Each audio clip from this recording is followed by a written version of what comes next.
যা আজকের প্রতিপাদ্য বিষয় হচ্ছে জলবায়ু পরিবর্তন প্রতিরোধে শিল্প বিপ্লবের চেয়ে কৃষি একমাত্র অর্থনৈতিক উন্নয়নের চালিকা শক্তি।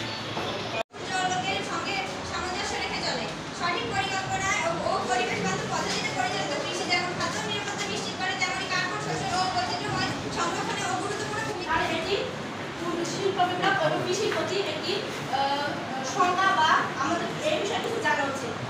প্রকৃতিগত সম্পদ আহরণ করে মানুষের উপর পণ্য প্রস্তুত করে হচ্ছে শিল্প।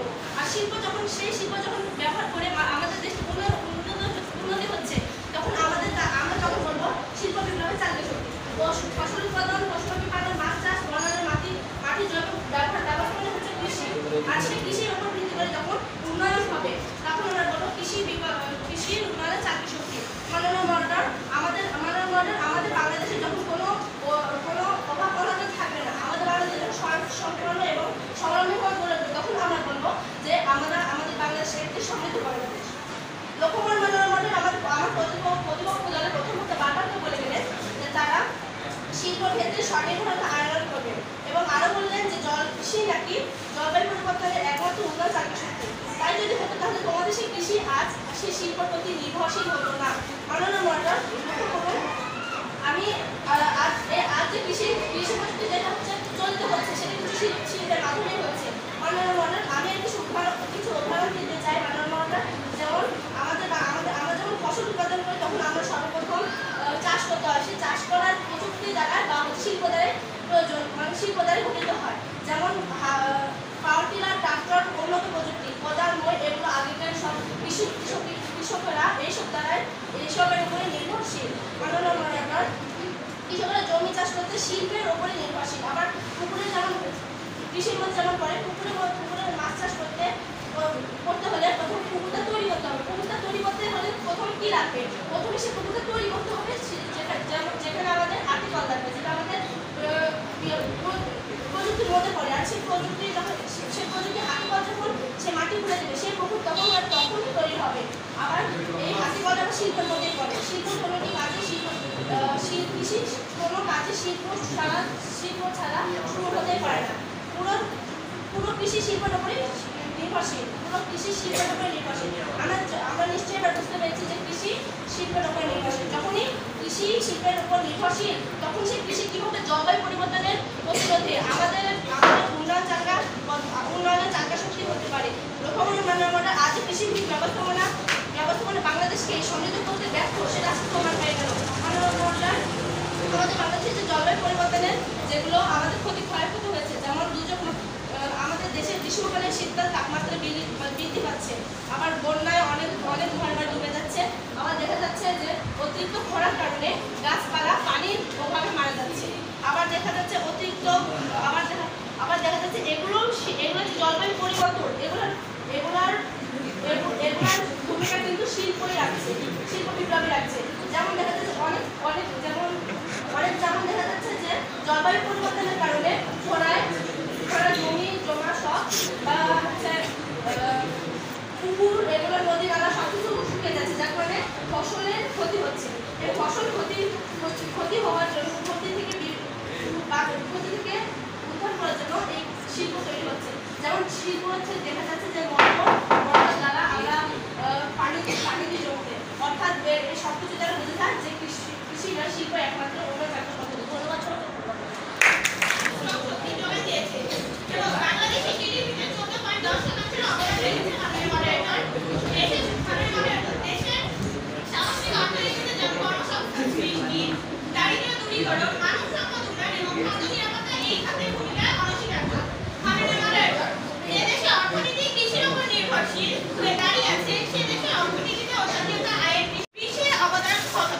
বাংলাদেশের প্রধান শিল্প বস্ত্র শিল্প।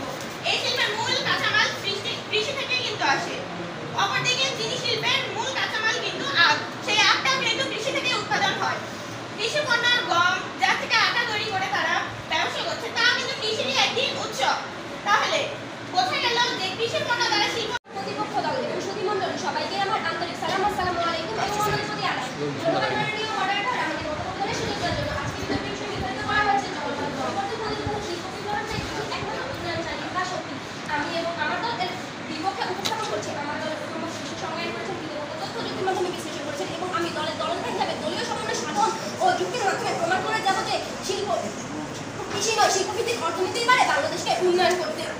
বিশ্বের অর্থনীতি নির্ভর করে শিল্পের উপর। সেই জায়গায় দাঁড়িয়ে আমার প্রতিপক্ষ দলের বন্ধুরা কিভাবে বলে যাচ্ছে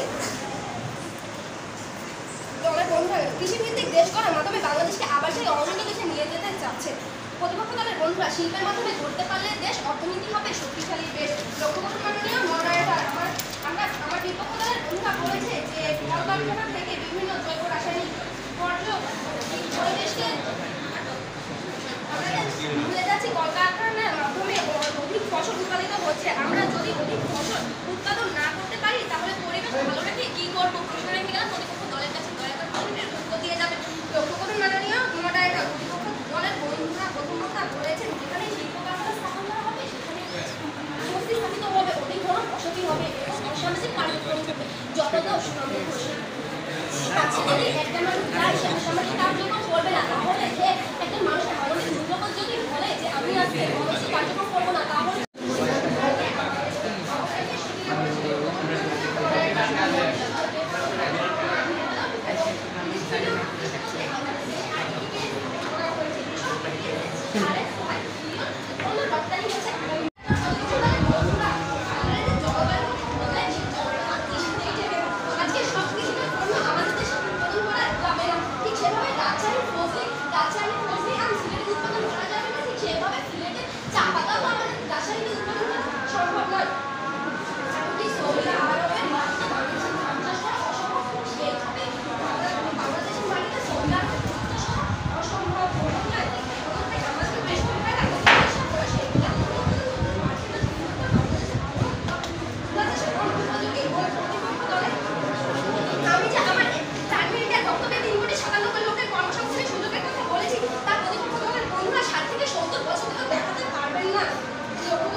তারপর তারা আরো বলছিল যে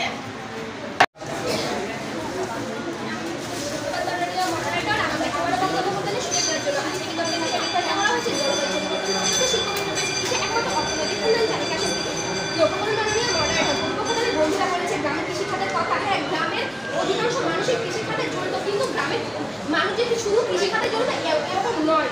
আজকে আপনি একটা গ্রামকে উন্নয়ন করছেন, এটি শুধু গ্রাম কেন শুধুমাত্র শিল্প গ্রামের প্রযুক্তি ব্যবহার কম, শিল্পের ব্যবহার কম এবং শহরে শিল্পের ব্যবহার বেশি। তাই শুধু শহর নয়, আমাদের দেশকে উন্নয়ন করতে হলে কৃষি শিল্পই অধিক গুরুত্বপূর্ণ।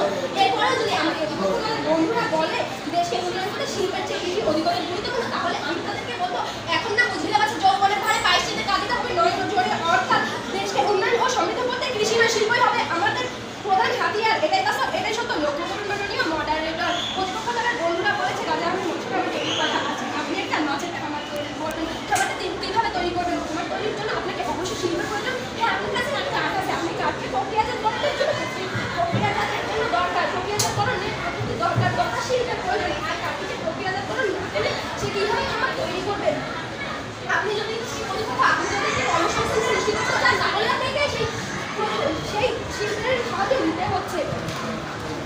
লক্ষ্য করুন মাননীয় মডারেটর, প্রতিপক্ষ দলের বন্ধুরা বলেছে আসলে যে মূল্যে করা করবে সেই মূল্যে পাবে। প্রতিপক্ষ আপনি পাবেন, যে বিনিয়োগ করবেন সেই মূল্যে পাবেন। যদি পেতে পারেন তাহলে আপনাকে অবশ্যই ই কৃষি অর্থাৎ ইলেকট্রনিক কৃষির সাহায্য নিতে হচ্ছে, যা শিল্পে অন্তর্ভুক্ত হচ্ছে। ই কৃষির সাহায্য যদি না নেন তাহলে আপনি যে মূল্যে ক্রয় করবেন সেই মূল্যে কিভাবে পাচ্ছেন? প্রশ্ন রেখে গেলে প্রতিপক্ষ দলের কাছে দয়া করে প্রশ্নটির উত্তর দিয়ে যাবেন। ধন্যবাদ মাননীয় মডারেটর। সময় নিরূপণতা ছিল, কিন্তু যুক্তি খণ্ডন করতে গিয়েও তিনি প্রশ্ন করতে করতে বডি ল্যাঙ্গুয়েজ ব্যবহার করতে করতে প্রতিপক্ষকে আক্রমণ করতে করতে এমন একটা পর্যায়ে চলে গিয়েছিল তারপরে আর বলার কেউ নাই।